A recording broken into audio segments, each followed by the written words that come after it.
Assalamualaikum warahmatullahi wabarakatuh.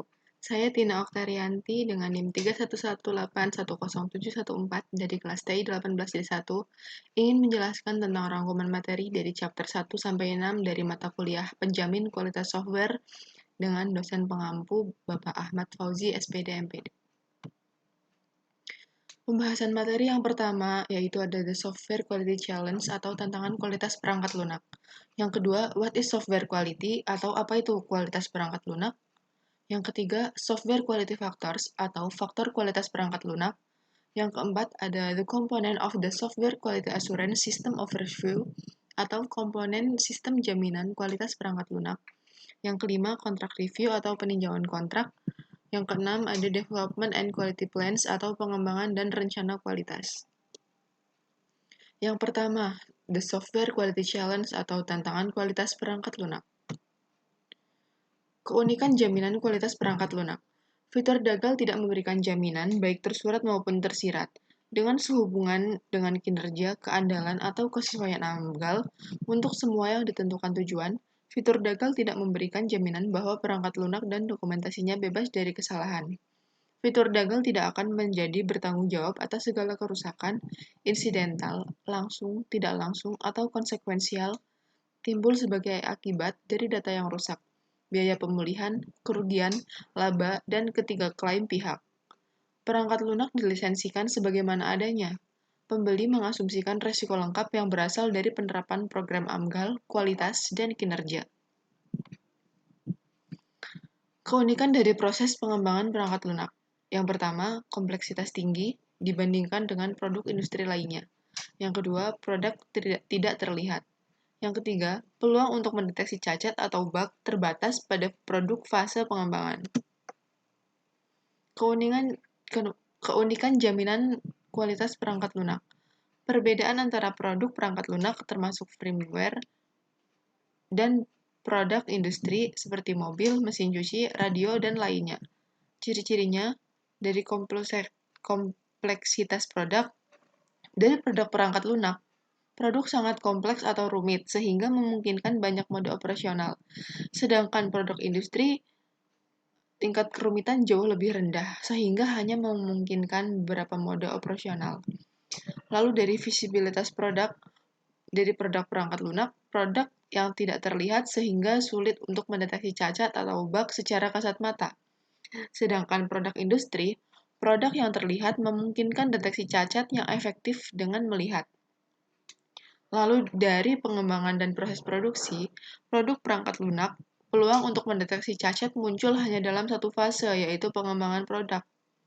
Lalu di produk industri, peluang untuk mendeteksi cacat muncul di semua fase pengembangan ataupun produksi.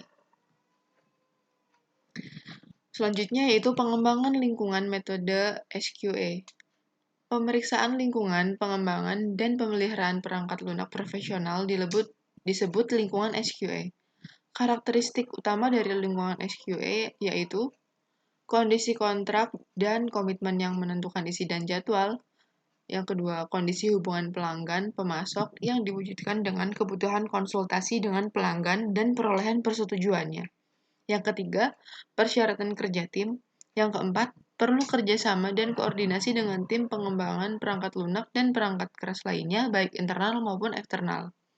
Yang kelima, kebutuhan untuk antarmuka dengan sistem perangkat lunak lain. Yang keenam, perlu terus melaksanakan proyek ketika anggota tim berubah. Perlu melakukan pemeliharaan sistem perangkat lunak selama beberapa tahun. Lalu chapter kedua yaitu What is Quality Software? Atau apa itu kualitas perangkat lunak? Perangkat lunak atau piranti lunak adalah istilah khusus untuk data yang diformat dan disimpan secara digital, termasuk program komputer, dokumentasinya, dan berbagai informasi yang bisa dibaca dan ditulis oleh komputer. Lalu, apa itu kualitas perangkat lunak?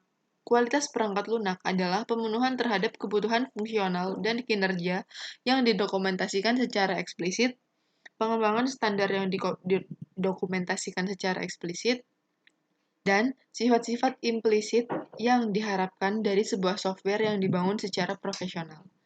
Itu merupakan pendapat dari Dan tahun 1990. Lalu klasifikasi penyebab kesalahan perangkat lunak. Yang pertama, penyebab error pada perangkat lunak, kesalahan dalam pendefinisian kebutuhan. Yang kedua, kesalahan komunikasi antara klien dan developer. Yang ketiga, penyimpangan kebutuhan perangkat lunak secara sengaja. Yang keempat, kesalahan desain login. Yang kelima, kesalahan coding.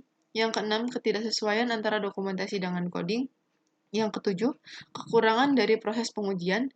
Yang kedelapan, kesalahan prosedur. Dan yang terakhir adalah kesalahan dokumentasi. Lalu di chapter ketiga ada software quality factor atau faktor kualitas perangkat lunak. Apa itu faktor kualitas perangkat lunak? Faktor kualitas perangkat lunak merupakan salah satu pendekatan atau metode yang di dalamnya terdapat beberapa karakteristik sebagai model untuk menilai dan memastikan kualitas pada software. Lalu klasifikasi persyaratan perangkat lunak ke dalam faktor kualitas perangkat lunak. Menurut McCall, terdapat tiga aspek penting dari suatu produk software, yaitu karakteristik operasional, kemampuan perubahan ketika software sudah berjalan, dan yang terakhir yaitu kemampuan beradaptasi terhadap lingkungan baru.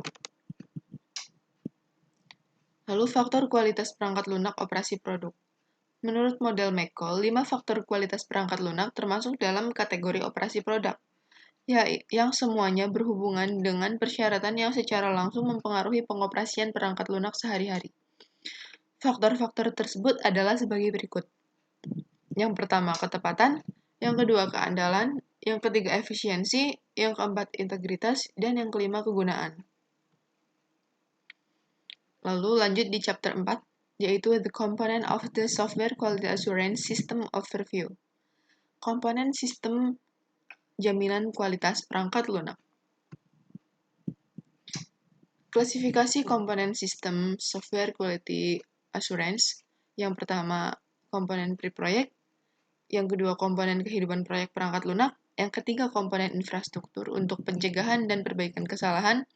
Yang keempat, komponen Software Quality Assurance Management. Yang kelima, standar SQA, sertifikasi sistem, dan komponen penilaian. Yang keenam, yaitu pengorganisasian untuk Software Quality Assurance komponen manusia.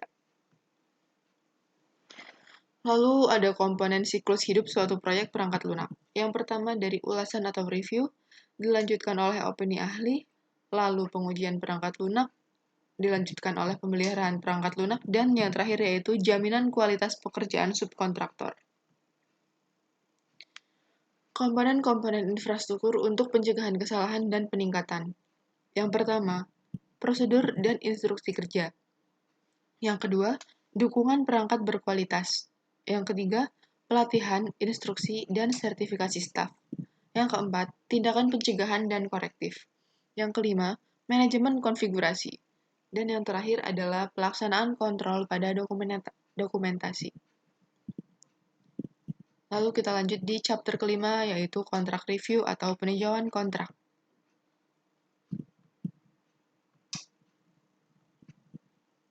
Kontrak yang buruk merupakan peristiwa yang tidak diinginkan. Dari sudut pandang SQA, kontrak yang buruk biasanya ditandai dengan persyaratan yang ditentukan secara longgar dan anggaran serta jadwal yang tidak realistis diharapkan menghasilkan perangkat lunak tidak berkualitas rendah. Peninjauan kontrak adalah komponen software quality assurance yang dirancang untuk memandu peninjauan draft proposal dan dokumen kontrak. Jika berlaku, tinjauan kontrak juga memberikan pengawasan terhadap kontrak yang dilakukan dengan calon mitra proyek dan subkontraktor. Tujuan dari peninjauan draft proposal dan draft kontrak adalah untuk memastikan bahwa kegiatan-kegiatan berikut telah dilaksanakan dengan memuaskan.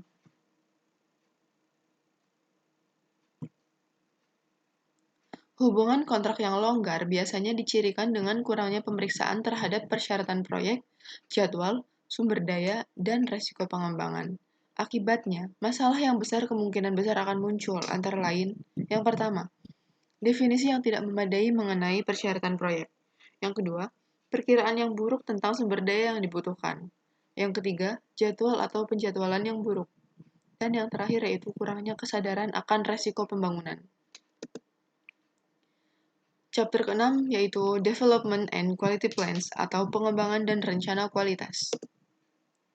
Apa itu pengembangan dan rencana kualitas? Rencana pengembangan dan kualitas adalah elemen utama yang diperlukan untuk kepatuhan proyek dengan standar. Didedikasikan untuk mempelajari pengembangan proyek dan rencana mutu, tujuan, dan elemennya. Rencana pengembangan dan rencana kualitas untuk proyek kecil. Diperlukan prosedur khusus. Prosedur-prosedur ini menentukan cara merawat proyek yang bersangkutan sehubungan dengan rencana. Yang pertama, kasus atau situasi di mana pengembangan maupun rencana mutu tidak diperlukan. Yang kedua, kasus atau situasi di mana keputusan untuk menyiapkan rencana diserahkan kepada pemimpin proyek. Lalu, manfaat mempersiapkan rencana pengembangan dan kualitas untuk proyek internal. Yang pertama, Departemen Pengembangan. Yang kedua, pelanggan internal akan menikmati pengurangan resiko keterlambatan. Dan yang ketiga, perusahaan akan menikmati pengurangan resiko keterlambatan masuknya produk perangkat lunaknya ke pasar. Sekian presentasi dari saya. Jika ada kekurangan maupun kesalahan, saya mohon maaf. Terima kasih. Wassalamualaikum warahmatullahi wabarakatuh.